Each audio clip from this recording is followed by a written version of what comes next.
Look at what happened this morning. Wow, Hey, it nice was a pretty. laugh. Thank you. I ran out of breath. It's harder to do that laugh than you'd think. Yeah, fair enough. Pretty good morning.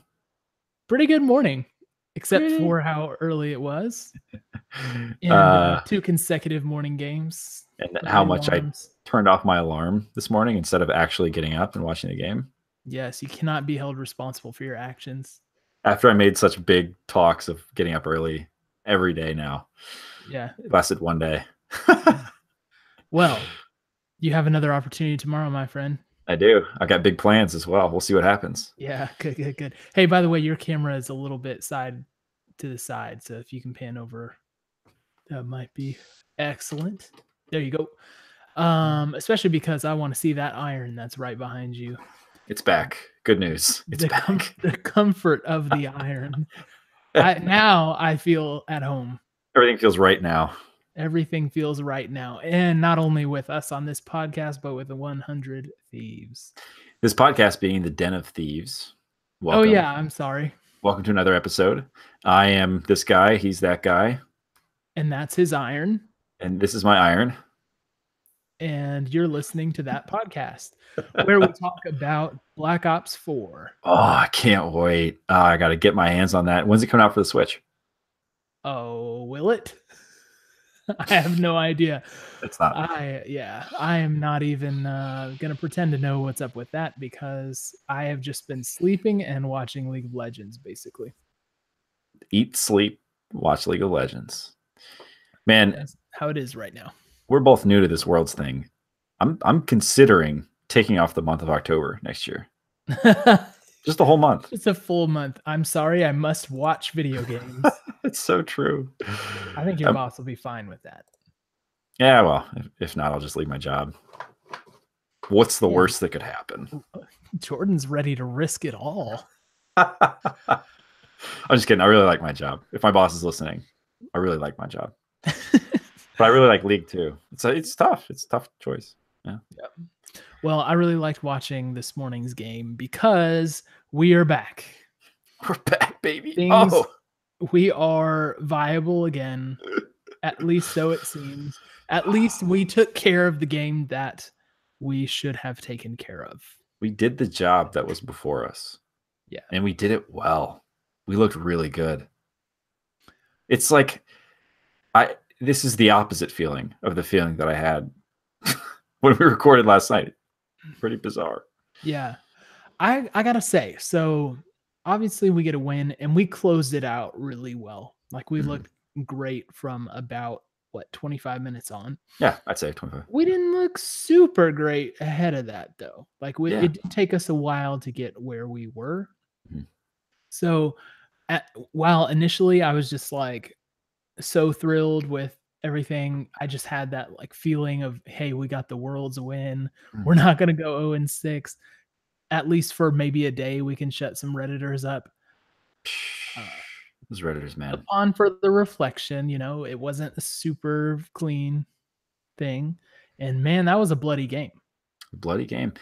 Here's what I'll say. It felt to me like a classic Thieves game. Like that's why I like watching this team, is because, it's even in those games where it's not a sure thing. And this is not why I like watching the team, but we ended so decisively and emphatically and with such authority, and someday so violently. That ult he landed. I mean, like, you look at that Urgot ult into the middle of the team, fearing everyone who is still not being ground up inside of his weird tank body. That was like the closest analogy to the Jax stun that we've had since the Jax stun. It was a classic someday play. What a beautiful way to wrap that game up.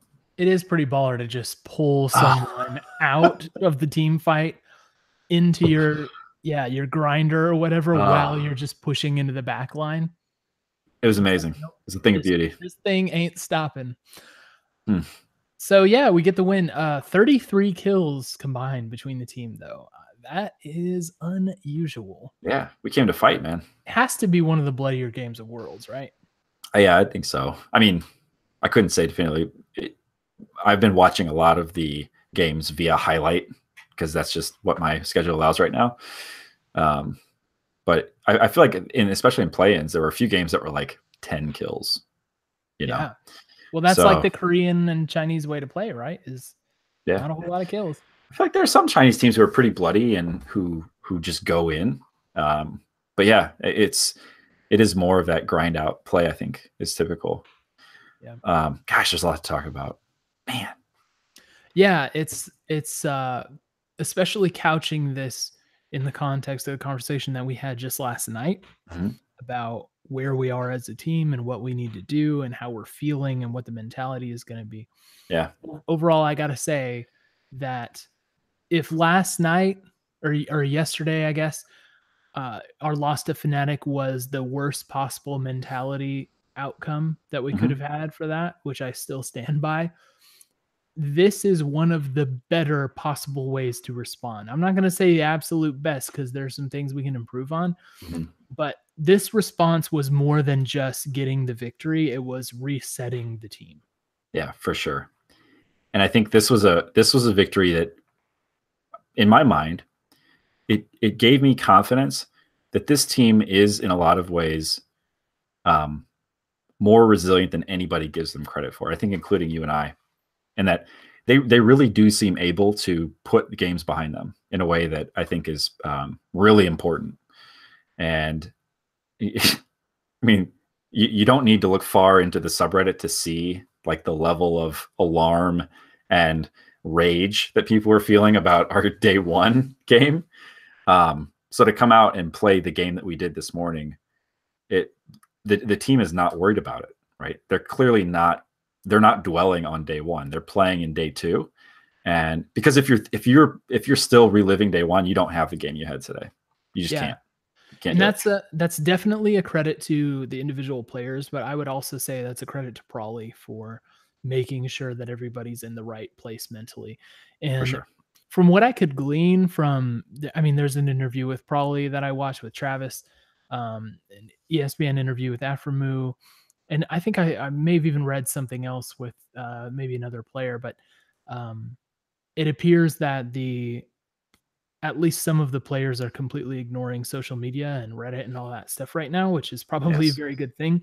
I mean, that's what LeBron does in the playoffs. He goes 0 dark 30 mode is what he calls it. And he just doesn't he does a sign off on his social media as soon as the playoffs start, and you'll see him on the other side. Yeah. Maybe that's what they're doing. In any case, like I said, credit to them and credit to the coach for having the players be able to reset their mentality and put the game behind them, as you said.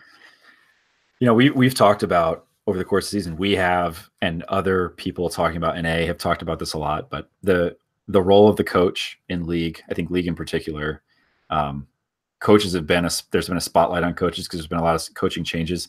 I feel like this is a really, really good example of what it means to have a veteran coach in League, and the value that can bring to your team. And I think what we've seen is, you know, when Probably does his interviews, when he talks about where we're at, he'll be the first to admit that, yeah, that game didn't go very well against Fnatic. Not a good game. And then he'll be the first to move on to, and we're playing again tomorrow, so we've got to move on. And I think that if you had a less, I don't know if veteran is necessarily the qualifier, but if you had a less able coach, I think you could get into the thing where they're spinning as well, right? But he's clearly able to just move on. And he's like, yeah, I've been to Worlds. I know how this goes. You're going to play against one of the best teams in the world on day one, and you're going to play against a team that you can beat on day two. And if you let day one beat you in day two, you're going to go 0-6. So yeah.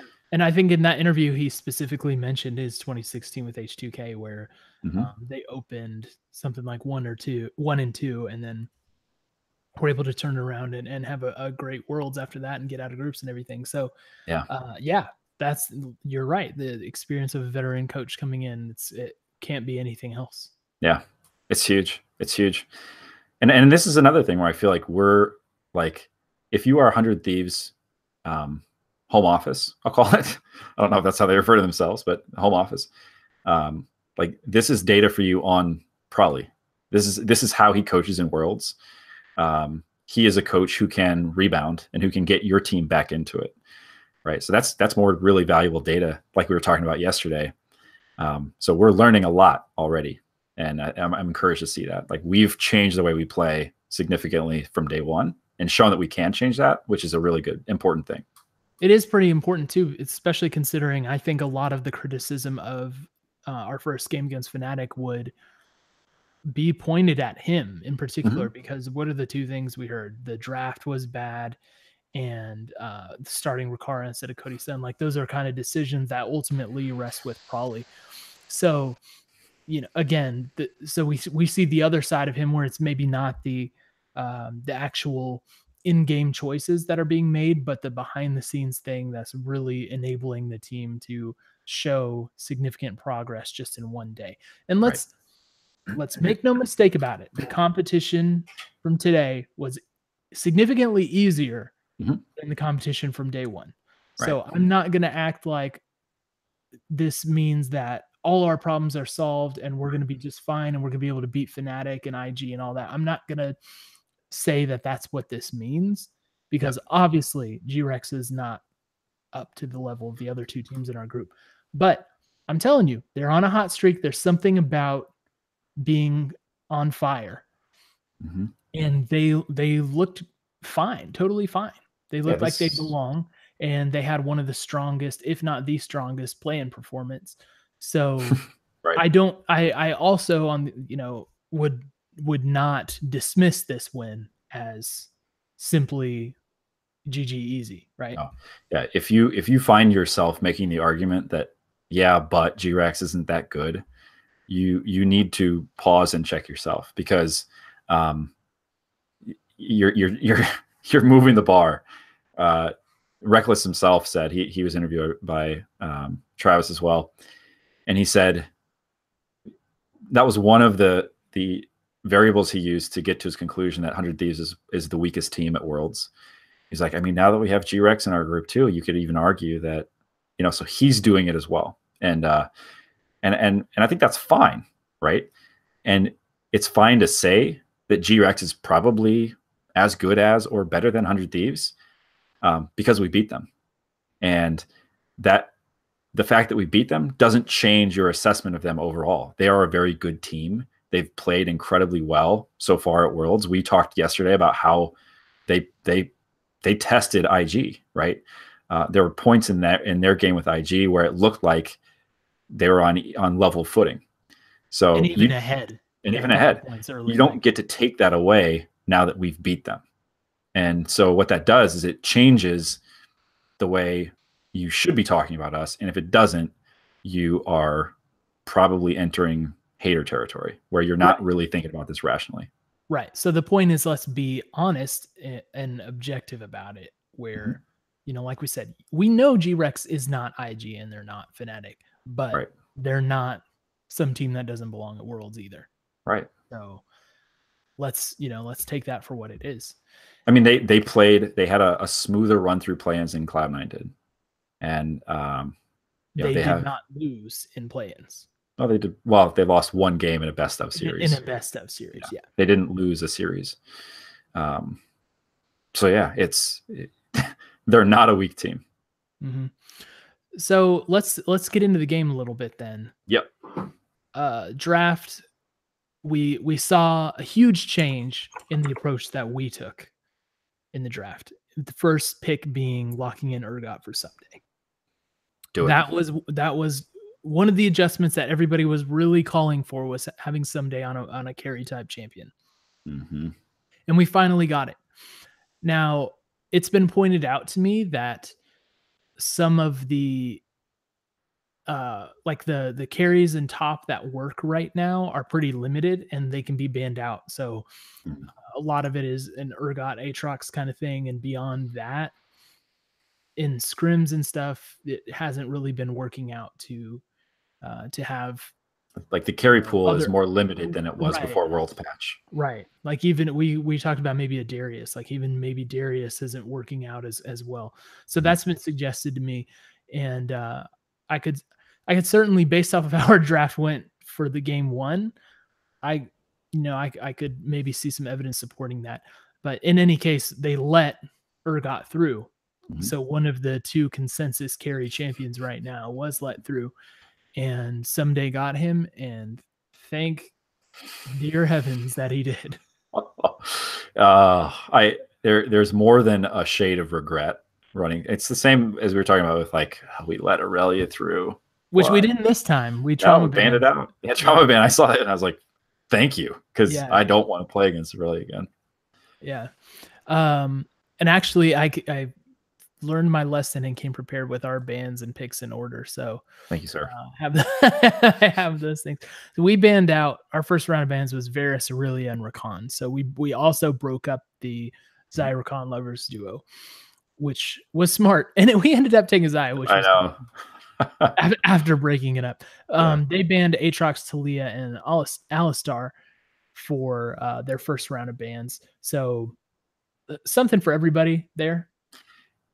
Can I just say, if we banned out Rakan knowing that we had a Thresh pick ready to go, masterstroke. That was I mean, it worked out that we couldn't have had a better support for our team, and Afro got the MVP nod over Someday based on his Thresh play. Yeah, and which you is can talk about that. Controversial, maybe. A little controversial, no, but not to downplay what Afro did, especially in the second half of that game.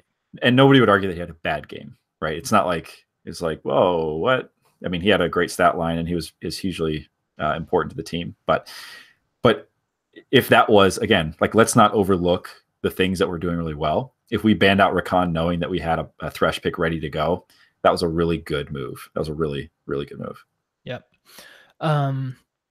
So we took, Urgot first. They answered with Kaisa and Sion. We took Zaya right after that, and Thresh was the next pick, and then they answered with Nautilus. So that left mid and jungle in play. We banned out Akali and Ornn, and they banned Rise and Syndra. So they really focused on Ryu instead of Anda with their bans. And we actually, in return, we saw Xin Zhao come out for Anda, which I don't believe we've seen him play before. Maybe once or twice, but not much. Yeah. And LeBlanc was taken by Ryu, and then on the other side they had Nocturne and Lissandra, who's supposed to have some good countering abilities against LeBlanc, which I thought was a mixed bag, and especially in the second half, it did not work out for them. Yeah, in last Siege, it was like it looked like Ryu was playing with cheat codes on. Yeah, he heated up in the second half of the match for sure. Yeah. So I came out of the draft feeling a lot more excited, mostly because of the Someday pick, but also to see Thresh, because that was a champion that a lot of people had said in this patch it's really going to work. Yeah. So seeing Aframu grab that, okay, like, we're going to be serious, we're going to be aggressive, we're going to go make plays. On the other side, I felt like the picks were a little weaker. Like I said, the Lissandra pick is, again, a mixed bag. And the Nautilus pick, I don't think is very strong, though it has been played at Worlds a couple times that I've seen personally. Whatever, like, they're not, it's not a problematic support for us. It's not the same as Thresh. Right. And then also, if you notice, Bebe started instead of Empty. Yeah. Yep. So I actually didn't hear an explanation for what went into that. Maybe you did. Bebe started twice for them now. So my guess is they felt like he performed well enough in his first game to warrant another go.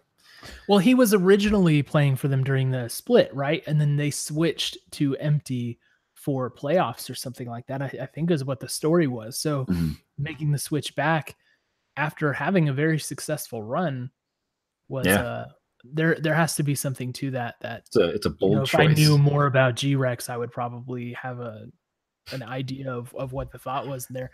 If this were the G-Rex cave, we'd be analyzing and breaking down why they went with Bebe instead of Empty. Right. Yeah. It's their Cody Sun Rikara. By the way, if you have some extra time, we'll start the G-Rex Cave podcast with me. Just let me know. Yeah, right now I think I got enough on my plate. Yeah, me too. But he took Nocturne and it did not go well. And he looked super hesitant with Nocturne. I think we even saw him burn the ultimate once or twice without actually diving. Yeah, he used it solely to deny vision. Which is always kind of like a desperation play when somebody's on Nocturne. Right. And it looked really hesitant. Finished 0-5-2. It was just not good. That is not good. He was, I think, as the casters described it, he turned into it's basically like a self-destruct missile. Just launch him into a team fight, launch himself into a team fight, and then blow up. Yeah. Oh man, poor baby. I mean, it is one of those picks. It's feast or famine, and yeah, it was. Well, the story with Nocturne, and I think they mentioned this in the cast, is that typically he's got to do a lot early. Yeah, you've got to strike early. You're up against Anda. Yeah, continues to be this underrated, super solid piece of the puzzle for us. And Bebe looked scared of him in the early game. He really did. And he was super hesitant. If I'm not mistaken, I don't think Anda missed a scuttle until like 12 minutes in. I think he was collecting every single scuttle up to that point. Anda, man, just love watching that kid play. He is so underrated, and I wonder if when we get into next season, if they'll start treating him less like an unknown rookie and more like a world-class jungler. Like at this point, I mean, he's holding his own against everybody we played against so far. It's 2 teams, but he's solid, man. He's playing really well. He should be super proud. Yeah, he's looked great, and he looked pretty good in this one too. I wouldn't say it was a standout performance from him, but he looked great. He did great pathing early, as we've now come to expect from him. Yeah, and a nice looking stat line at the end too. So KDA of 5. Yeah, finished 5-3-10.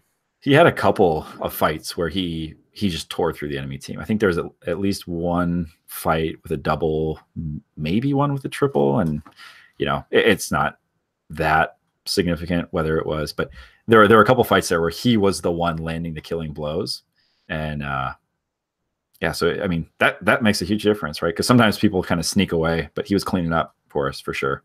Yeah, great to see. Love it. Let's talk a little bit about the flow of the game, then we can return and talk about some more of the individual performances a little bit, if that's okay with you. So like I said, we were pretty even through about 25 minutes into this game. Yeah. So I am on Rikara watch, as I mentioned, and his CS was down. Yeah. Even aggregate across everything, like we mentioned, he was down about 20 CS already at 12 minutes. I was kind of keeping an eye on that too, because I knew you would be. Yeah, and so he didn't CS very well at the start, and then obviously when the kills started coming in, he was able to make up that gap, and he finished right about even with Stitch. I think they were 2 CS apart, so good for him. Yeah. I mean, and I don't know how much this actually is a factor, but I mean, he spent a lot of time getting last hits on enemy champions, and I do feel like if you're involved in team fights and you're focused there, I feel like that can slow down your CS a little bit, because you're not just doing your thing, minding your own business, collecting farm. And again, I think that may be a silver take, but I mean, he was surely ahead in gold because he had 9 kills, right? Yeah. Well, and I guess I'm more focused on the early game at this point right now, before things started spilling over for them. Right. Another story of the early game was some days pressure up top. He had a lot of it. He did. He was dangerous. This is what we talked about. Like, make someday dangerous, and to your point of like, there are only a couple of really true carry champions viable in the meta right now. I think that having him on a champion that is at least dangerous is really important for us. A champion that he can outplay someone on and either punish them badly enough that they have to start to slip in lane or pick up a kill. Because I think what we saw with the Ornn is he would just find himself in a fight with basically nothing to do. He just had no tools to work with to be a threat other than trying to set up and engage with the ult. So, I think Urgot is an example of a champion who's great to have in a fight right now. and is kind of one of those carry champions. But even if Urgot gets banned out next game, which I fully expect, if the other team isn't going to pick him, they'll ban him. We've got to find kind of the middle ground where someday can still pop off. Yeah, there's got to be a way to do it on another pick, but right now we don't know what that pick is, because it's looking like, it's a champion like Ornn, if not, or maybe a Scion or something like that. Yeah, I think even a Scion would be better than an Ornn in my book. Yeah, well, we'll see what happens, because like you said, I don't imagine a team's gonna let someday have Urgot for the rest of the group stage. So yeah, but yeah, we team fought very nicely in this game. We controlled neutral objectives a lot better in this game. We got the first 2 Drakes, for instance, something that we've been looking for and not really seeing. Can I bring up an interesting point? Sure. The casters called this out, but the way we approached the game was we didn't team fight 5v5, which I thought was really cool. We were looking for 2 or 3 kind of like more limited engagements, which I felt like was kind of a new take for us, and it was something that it's not our typical that's not our typical game plan. So I feel like this was one example where we saw a new look from us. And I thought it worked really well, right? Like there were a number of times where we would have kind of like a little group find a kill or 2, and we would incrementally up the pressure from that. And we didn't have to wait for the full perfect 5v5 team fight. I got to say, I kind of disagree with you on this one, because well, we did get a pick or 2 doing that. I think that was kind of a situational thing where we needed to do that a little bit early, but again, we were really even with them through 25 minutes, and it wasn't until we started 5v5ing that we really got advantages on them. So my take on it is that was kind of a mode for us to operate in for the first chunk of the game. I think so. And then the 5v5, once we were strong enough, really unlocked the rest of the map for us. I think another way are really what turned it for us, in my opinion. Oh yeah, I mean that's where we blew the game open. One of the things I feel like was a little bit different is in many of our games we do kind of lose ground, and I don't feel like we lost as much ground early on. And I feel like that's because we found some of those more favorable engagements, and we didn't have to have the full team together. So I think sometimes we lose some of the lane, which results in CS here or there, or maybe an objective loss. So it just felt like it was kind of a new approach to the early game that we haven't necessarily seen, and probably talked about how playing with Rikara allows us to be a little bit quicker, because it's not the hyper carry build up where we're just kind of feeding Cody and waiting for him to come online. So I wonder if it's partially that, partially the team comp. Either way, it was clearly a very different look from game 1. And I felt like it gave us a much better shot at keeping the early game competitive. And then once our 5-man comp was ready, it was pretty devastating. It was really devastating. And that was so nice to see that we looked really coordinated in those team fights. And I alluded to this earlier, but I felt like, especially Aframu in the second half, turned it on. He's like, okay, now that we got the team fight going, I'm going to start landing these hooks and I'm going to start causing some problems. And he did, and he ended up with 19 assists. It's a lot of assists. That is a lot of assists. And it's just a really good nod to his veteran experience. And I think he even said he took it upon himself to try and make plays and be more assertive in this game, because he knew something had to change from the last game. He was landing as a leader. He wanted to be that guy. Right. He knew that if it wasn't him, then who would it be?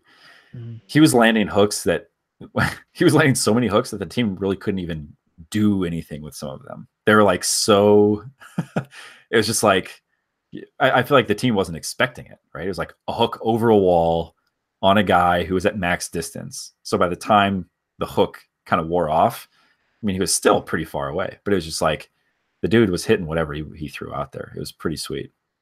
Yeah. And big kudos to Rikara for staying alive through all these team fights.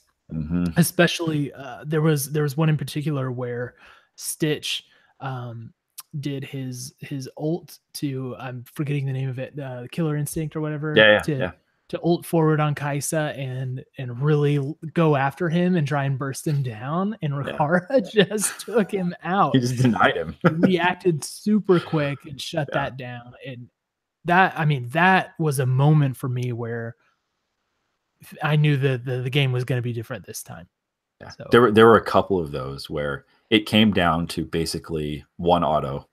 It was close, right? Like it was very close. But when you're playing League, if you have hit points left, it doesn't really matter how close it was. Like he didn't die in any of those team fights. He walked out of everyone alive.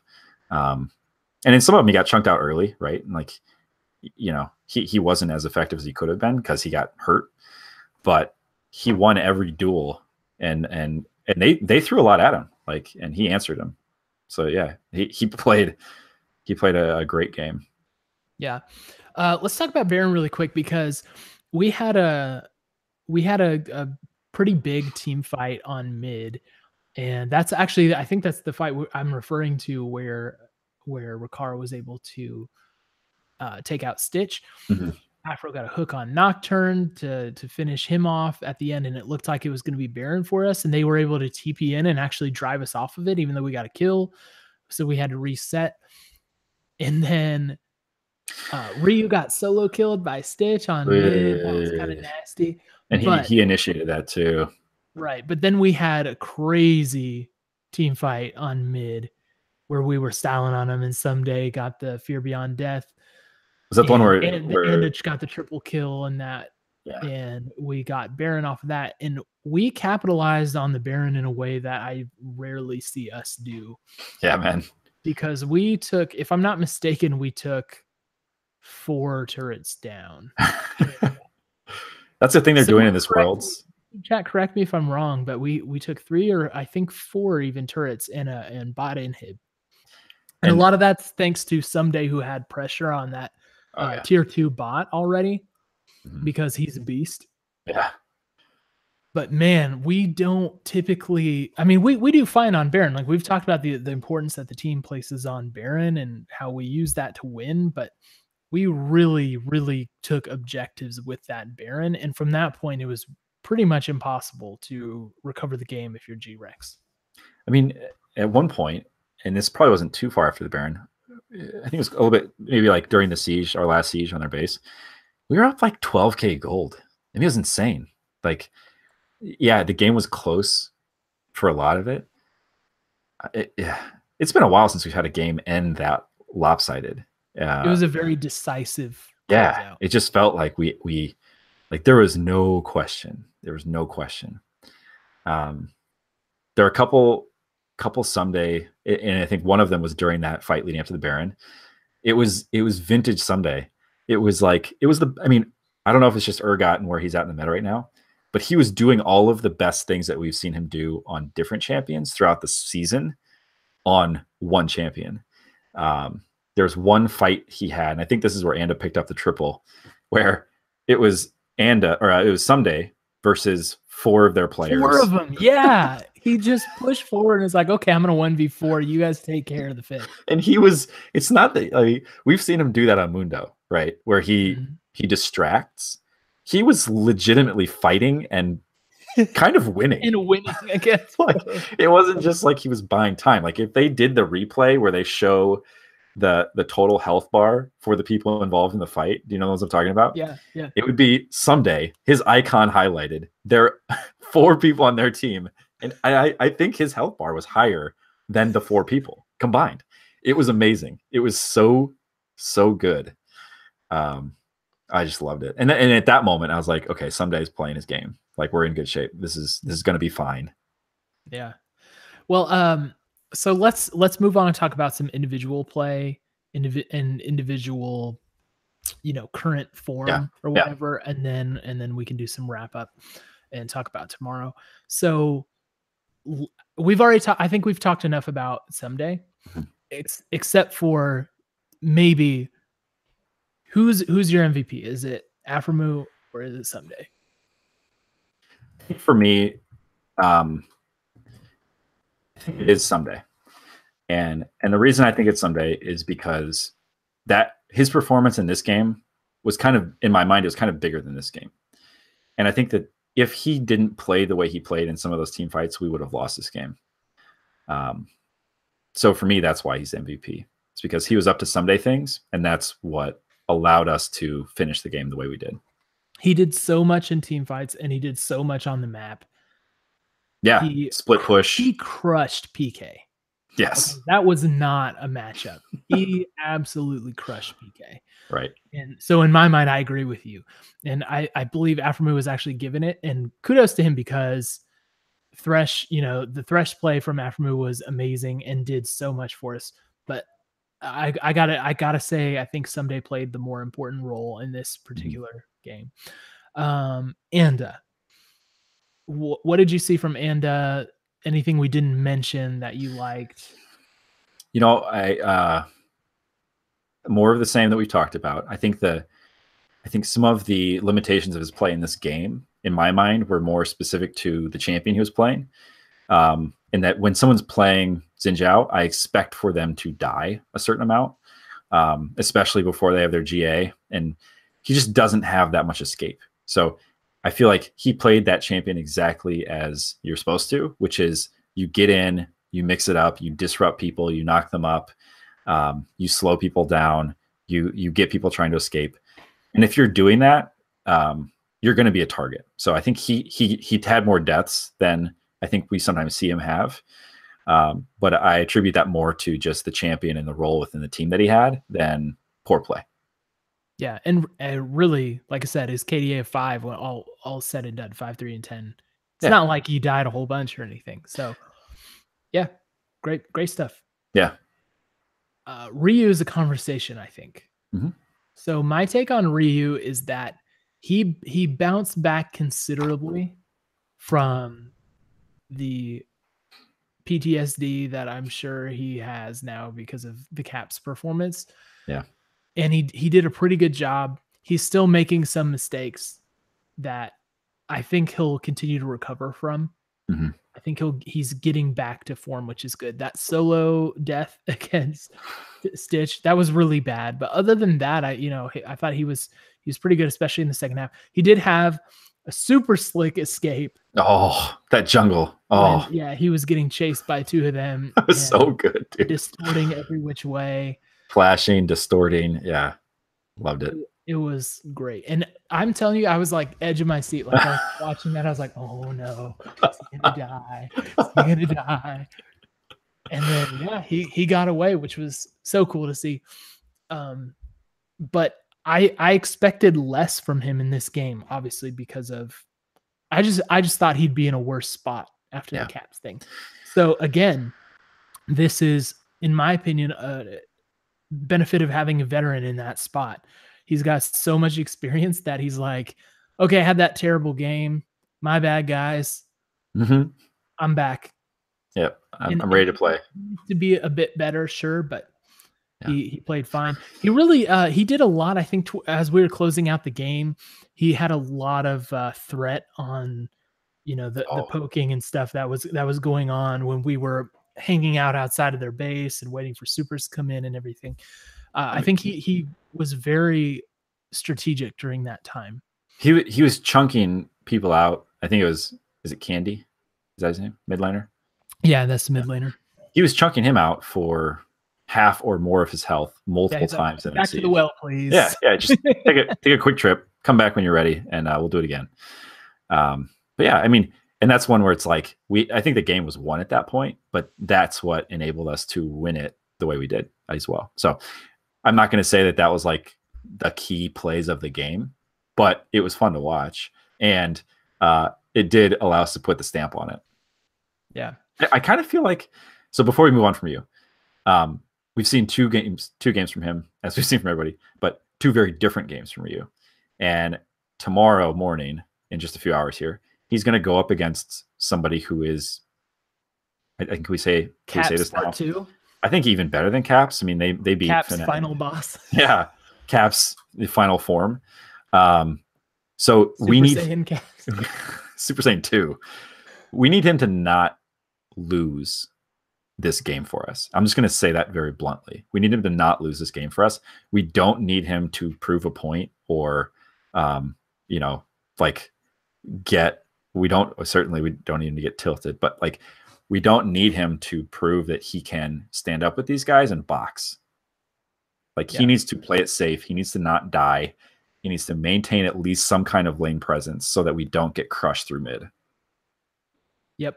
That's really what it's got to be. I don't think anyone's expecting him to win that matchup. Yeah. So let's just not lose it badly and let's stall. Exactly. And I think a veteran player, you expect to be able to do that. Yeah.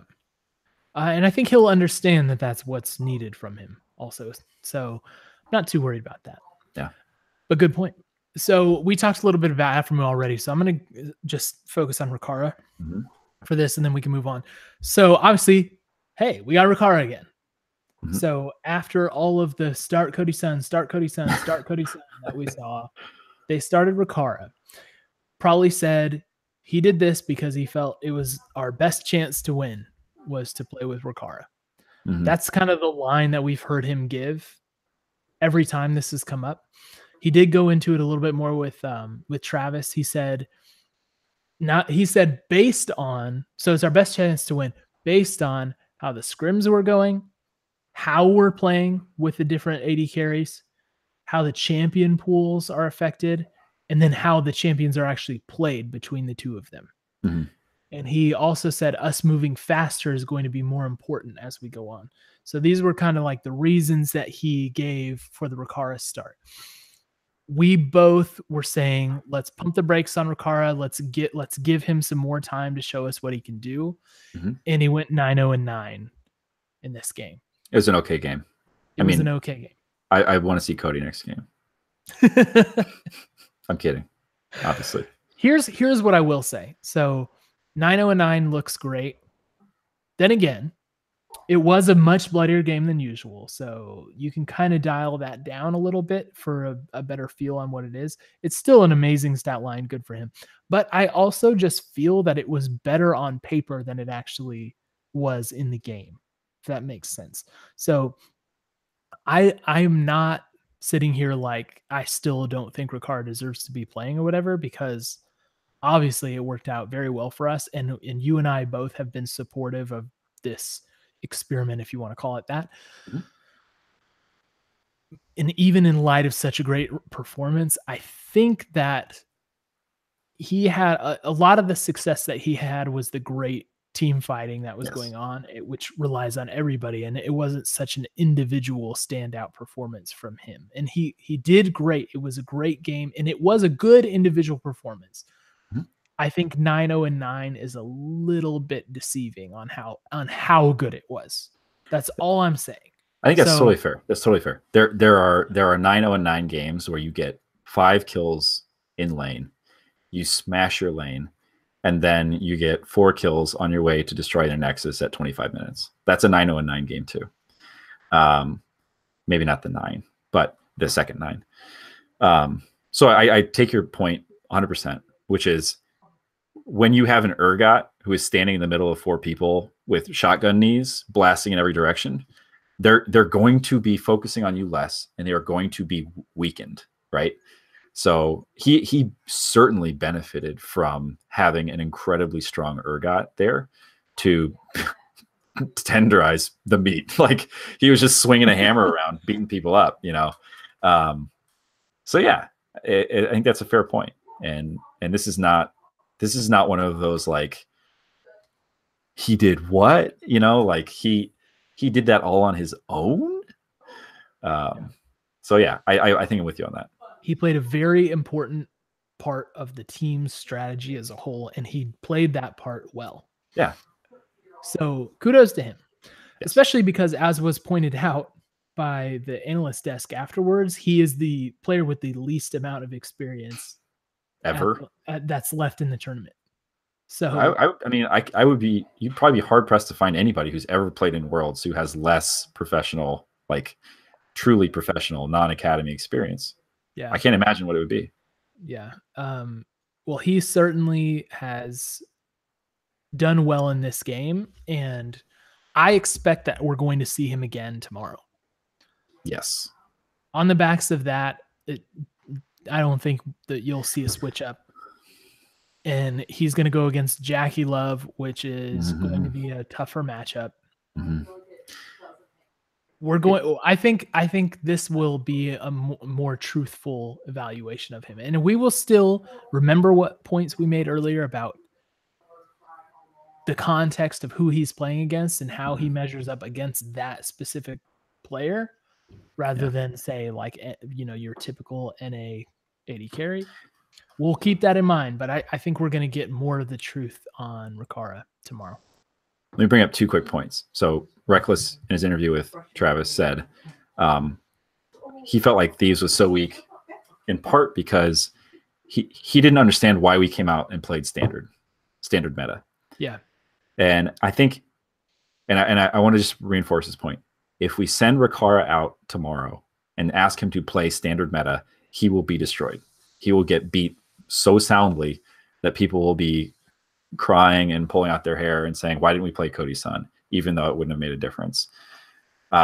We have to allow our players to play something that doesn't depend on them outplaying our opponents, because we know that our opponents are better in lane and at position than we are. So we've got to mix it up a little bit. So that's one point. And I think the other is that got it. I don't have another point. That's just my point. Let's not assume that if he loses in standard meta to Jackie Love, then he is a bad player. It just means that he's worse than Jackie Love at playing standard meta, which most people are. Yeah. That's not a horrible thing. But again, I'll point out that if he finishes the game 100 CS behind, there's a pattern there. That's what I'm going to say. Yeah. There'll be a need to address that if that's the case. And we can't know how someone else would have done in the same game, because you can only play the games with the players who are playing it. But I think that, this is maybe my second point. I don't see a scenario where we play Cody Sun at these Worlds, because I think that we're going to get beat early too bad to allow him to have the time he needs to come online. I don't see the strategy where that happens. Yeah, so if it is about starting faster and moving faster, then it seems like maybe Rikara is the more. Yeah, I mean, you got to think that that's why we started with him, right? And maybe it's also a case of he just will give him less resources and move him over to Someday. That's fine too. Yeah, beef up, because Cody Sun, the way that we've played with Cody Sun is he's consumed a lot of resources and scaling up. So hyper scaling champions, you have to get to the late game in a position where you can still play the game. And I just don't know that we're going to be afforded that chance. Right. Well, let's talk really quick more about tomorrow's game, and then let's wrap, because we're already approaching 50 minutes here. So Duke has been playing top for IG so far. Word on the street is that we'll see the Shy. So the Shy being consensus better than Duke, even though Duke is also great on his own. I think no matter what, it's going to be a much more difficult matchup for Someday. If it's the Shy, I think we're looking at one of the few players that could outplay him, that at least has that potential up top. Duke, I think, would be even or maybe slightly worse than Someday. But so no matter what option we get up there, Someday will have to do a lot more to hang with them and to carry the game if he gets, that opportunity. Ning in jungle, I watched him play Zach, and it was insane. He was so good on Zach. He had just the best kidnaps. I had ever seen, and he was flying all around there, and he was a serious problem. Yeah. On Zach. Like if we see him take Zach, that might be GG. It was really, really crazy. And I haven't seen a lot of IG, but Ning has looked great. Yeah. Rookie, we've already talked about the rookie matchup. Yep. Rookie is rookie. I think you make great points about what Ryu needs to do. Would you target him in the bans? You said yesterday you'd do 5 bans against him. Yeah, do 5 bans on rookie. I don't care. I think we target him. But do we ban Zach? No, I don't think we'll let them do what they want to do. Yeah, Zach is not really an on meta pick, so we'll see. But I'm just saying, like, I guess it's a lot to ban Zach. They're a dangerous team. That's what you're saying. It's insane with Zach, but it's a lot to ban Zach. And maybe it's one of those things where we've seen some teams have off meta picks that are so good that you have to account for it, and it screws you in the draft. Maybe that's one of them. I don't know. But I am fine if we just focus on rookie during this whole thing and just protect Ryu and put him in a position to not lose so bad, even if that means giving Jackie Love better champions to work with. Yeah. I think, Jackie Love is really young and he has been looking great. I think, if I'm not mistaken, from today's game, there was a point where they were walking into a team fight, I think around Baron. And forgive me, because I guess that would have been Fnatic that they're playing. And the caster, I think, calls out. I hope this was Jackie Love that we're talking about and not someone else, because I watched all the games from today. But the caster actually predicted he might get all the kills. Yeah, I do remember that was Jackie Love. Was that Jackie Love? Yeah. And he almost did. He got a quadra, and then because Rookie stole the last kill. Yeah. Like it was Jackie Love's kill. So the caster basically predicted a penta and was basically right. Jackie Love is a bad dude, man. He is a bad dude. Yeah, if you're walking up to a fight and somebody watching the game is like, he's gonna kill everybody there. and they're right. And then you do. Really bad. Yeah. So and then he was on Kaisa, right? Yeah, he's on Kaisa. I don't know a whole lot about Battleland, but he looks great also. So I'm just gonna say, if I'm making my predictions tomorrow, I think we're gonna get rolled again, which is okay. And it'll just be, how do we look? Do we get beat really badly, or do we play with some dignity? For me, this game is about experience for the team, and then again trying to hang tight so we can shut up some of the people who like to talk about 100 Thieves. Now, I will say that G-Rex hung really tight with them, as we've pointed out. So at least maybe in the early game, if we can play as well as we did today, that maybe we'll at least keep it close for a little while. But I'm predicting a loss for us tomorrow. Yeah, I'm with you on that. I think this is maybe the first time I predicted a loss for 100 Thieves ever, by the way. And that's not very impartial, Jordan. I know. Yeah. That's not because this is the worst I've ever felt about the team, and so it's going to be horrible. But what I am predicting, here's my optimism coming through. I'm predicting that we are beat by them, but we give them a much more competitive game than we gave Fnatic, and I think that would be a big victory for us. That would be a good outcome for us. That'd be a good outcome. That'd be an outcome we can build on and take some confidence into the final, the final 3 games. And the difference now is that we know we can, and we know we can because we beat the team who did that to them, like you said. So we can go into this game knowing we're capable of this, which is another cool thing to say about Worlds is you get a better sense of what you can do, not only what you aspire to. We know that we can beat teams at Worlds because we've done it now. It only took 2 games. Yep. Well, let's wrap because I am tired. Yeah. We've got another game to come up. Early game. So let's everyone. Let's end on these few important points. 100 Thieves is the worst team at Worlds.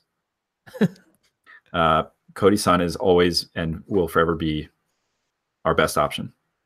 And we will never have a better record than Team Liquid.